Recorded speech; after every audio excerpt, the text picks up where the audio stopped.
Alright, show me your O faces, because today we're not going to be emulating the GM, we're going to be emulating the player character in Triple O. Let's go.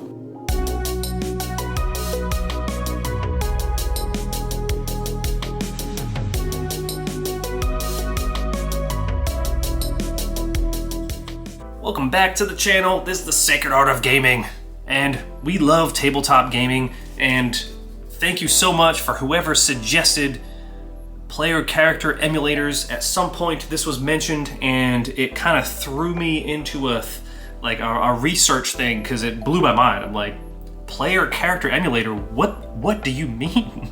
The whole point of you solo playing is so you can play. At first I was like, I don't understand. And I don't think that Triple O is the one that they suggested. I think they suggested something else, and I think I maybe saw something for it, but it wasn't enough to pull me in.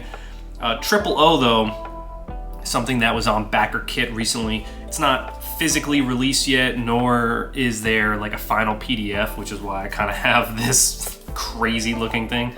But I figured we could talk about it because I love the ideas here, and I think this is going to be one of those books that change how I play and also change how I think, and I'm probably going to use it a lot. So first, let's talk about the scenario where something like this gets used for the literal purpose of the book, which is to emulate player characters. You can use this for companions or anyone who may be a part of your party who is not like your character as the primary character. But even greater than that is I started to notice that I have two different types of solo plays that I tend to do. I have solo plays where I have one character who is kind of important, and ideally I have some other characters that I can fall back on if my character does die, but I have one character as the focus. But I also have a different type of game, and these type of games, at least how I do it, tend to be on the deadlier side. They tend to be, you tend to have low HP, or you die very quickly and easily. These games, I don't get very attached to the characters. I allow them to die fairly easily if that is a thing that happens. And I also tend to run multiple characters. And I honestly have a lot of fun with that. It kind of reminds me of, and I've said this in the videos, it reminds me of XCOM, where I have multiple characters. I want them to live, especially the good ones, and they kind of build personality as they go. And if they do die, that just makes it that much more special. The problem becomes, though, is that in that scenario, arguably, I am the GM more so than I am the player, so sometimes it's hard to make a decision.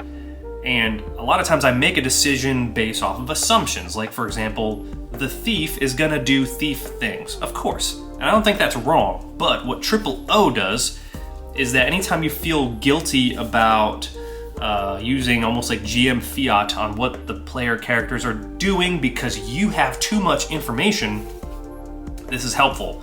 And even better than that is this is extremely helpful for pre-written adventures and modules.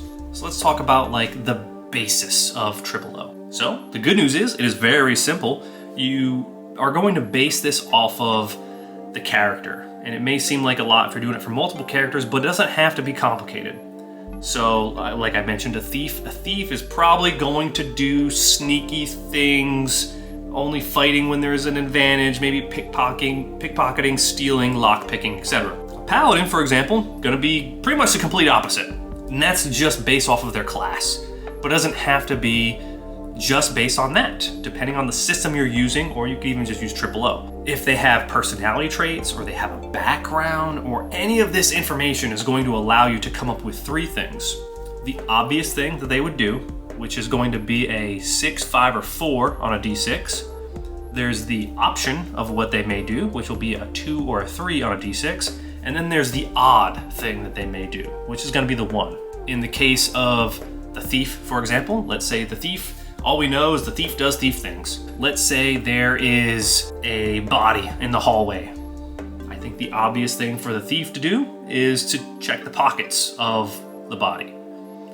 The option, we'll say, for the thief is to look around and see if there is anyone looking before thief acts, and then the odd would be to check and make sure that the person is alive or render aid or something like that.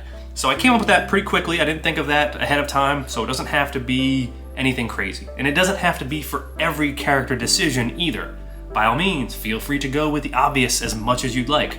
But anytime you feel like there should be the possibility of anything other than what is in your head, you have that to lean on. And of course, you can roll 2d6 to do the whole advantage, disadvantage thing. They call it doubling down. And then if you roll doubles, what does rolling doubles do? Rolling doubles, oh yeah, this is cool, I like this. So let's say you roll doubles, this is based off of a trait that they already have, then that trait becomes even more prominent on that character. So you almost have like tags on your character for their personality, which then drive further decisions. Let's say it's double ones and it's something that was kind of weird for them. Well, now that becomes a part of their personality, maybe less weird than it was before, another character tag. And I think this is really helpful for anytime you would do a normal game, a lot of times a group game, I should say, the players will often ask like probing questions and stuff. You can use this for that. Anything like proactive, they walk into a room and they start like checking drawers and stuff like that. You can use this system for that. The same can be applied for group actions, which I think is neat. So let's say you have a party and let's say we have 3 characters. You have a thief, a paladin, and let's say a wizard is the other one. So of those 3, let's say like the thief wants to immediately check the pockets of that potentially dying person in the hallway. The paladin's like, no, absolutely not, we need to render aid. The wizard probably is gonna be on the side of the paladin, I would think. So the group consensus is going to be that the obvious would be to check and see how the person is doing and help them if possible, as opposed to it being the odd for the thief. So that helps with that, and not every character has to be in every decision because their personality traits may not even care about that. So it gives you ways to figure out not just a specific character, but also a group. The reason why I said this is amazing for pre-written adventures is because a lot of times the problem with a pre-written adventure is that you as the GM know too much about what the character is going to do. So you can kind of take yourself out of the situation and just say, it's not about the knowledge that I have that I am reading. It is about what the character would do based off of the traits that they have. So even though I read that there is a trap up ahead, let's say the thief is the one that's like, yep, I want to check for traps. And the paladin and the wizard are like, no, we don't have time. This person is dying and we need to get them out of this place as fast as possible. You can then make a roll to determine like how that's going to work. And let's say he gets overruled and the dice decide accordingly, then they're going to walk into that trap and then you go from there. You could use just this system for also skill checks. I believe there's an example in there where there's like a warrior and the warrior comes across a spider, for example. And for the warrior, it might be obvious that the spider is going to, or the, I guess you could use this for enemies too now that I think about it. The warrior, I think the obvious is that the warrior is going to see the spider and is going to be ready to defend himself and is going to attack the spider. So you could do what he's going to do, but even better than that, you can make the determination so the stakes are going to be tied to what you create in this scenario. But maybe it's like a level 1 warrior, the spider's like level 3 or something. So let's say the obvious is that the warrior is going to defeat the spider, but the spider is going to get a bite on him, that being the obvious. The option being that the warrior flawlessly kills the spider and takes no damage, so he uses a shield and stuff. The odd being that the spider paralyzes you with venom and you are now wrapped in, its little web sack. And you could just play with that. You don't even need to use anything else. Similar to like Mythic. I say similar to Mythic. I say that in the sense that it emulates but also can be the system itself. Mythic has a lot more steps to it, so that's kind of the beauty of this, is its simplicity and efficiency. Speaking of Mythic though, bonus tip on Triple O, which I don't think this is mentioned in the book, but I did notice a parallel to Mythic where you could use this for scenes. So with Mythic, I believe it's the expected scene, the altered scene, and an interrupt scene. I think I'm right. You could do a similar thing with the obvious, the option, and the odds. So let's say if you like to have meta control of like the story and the narrative in that sense, you could apply, okay, the expected scene is that we go down into this cave and then there's a spider. The altered scene is that there were spiders, but something killed them all. And then the odd, being the interrupt scene, is that as you're trying to go into the cave, you actually fall.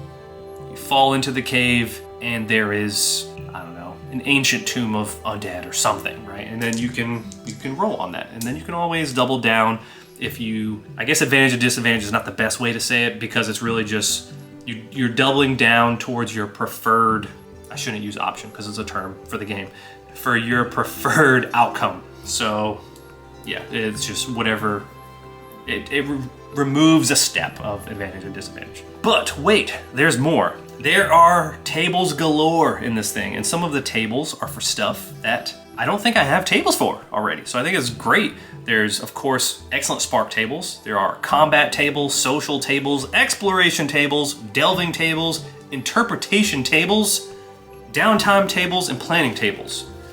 For example, what is this one? This is delving. So you roll, it's a D6 table, and let's say you don't know like what the character is going to do, and you don't have like what the obvious or the option or the odd is. You could just roll on this and then just go from there, or use it in your O. But let's say you roll a 34 or a 3-4, then that character is going to listen at a door, wall, or passage. Boom, done. Same deal for combat. Roll 31. Character wants to distract or mislead the enemy. And then something like downtime. You roll a 14, you compare beliefs or philosophies with, whoever you're camping with at that point. So yeah, I think that is amazing. O, you're probably, I've been using it already, and I will probably continue to use this for a long time and stuff like this. So what are your thoughts on O? What are your thoughts on player character emulators? How do you handle situations like that? Let me know in the comments. I am curious. Don't forget to like, comment, subscribe, do all the fun YouTube things, and I will see you in the next one as we continue to explore the sacred art of gaming.